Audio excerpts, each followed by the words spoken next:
পরের বছরই লোকসভা ভোট, বিজেপির প্রধানমন্ত্রী পদপ্রার্থী নরেন্দ্র মোদী। এবার সেই মোদীকে ঠেকাতে ধর্মনিরপেক্ষ জোটের ডাক দিলেন মনমোহন সিংহ।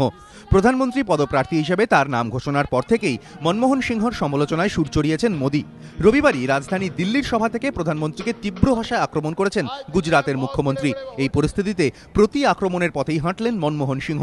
মঙ্গলবার আমেরিকা থেকে ফেরার পথে সাংবাদিকদের প্রশ্নের উত্তরে তিনি বলেন, তাঁর আশা মোদীর বিরুদ্ধে ধর্মনিরপেক্ষ শক্তিগুলি একজোট হবে। Sincerely hope that all secular forces would combine to face the onslaught of people like Mr. Narendra Modi. দুর্নীতি থেকে মূল্যবৃদ্ধি, গত কয়েক বছরে এই দুই ইস্যুতে ইউপিএ 2 এর বিরুদ্ধে বারবার সরব হয়েছেন বিরোধীরা। রাজনৈতিক মহলের ধারণা 2014 লোকসভা ভোটেও এই দুই ইস্যুই বড় ফ্যাক্টর হয়ে দাঁড়াবে কংগ্রেসের বিরুদ্ধে। কিন্তু প্রধানমন্ত্রীর দাবি 10 বছরে ইউপিএ সরকারের সাফল্যের নিরিখেই ভোট দেবেন মানুষ।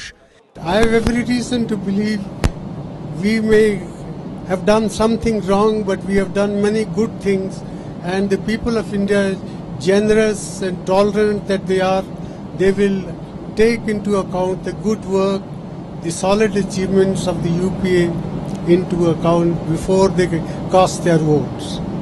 একদিকে মোদীর বিরুদ্ধে ধর্মনিরপেক্ষতার অস্ত্র, অন্যদিকে ইউপিএ সরকারের সাফল্যের খতিয়ান।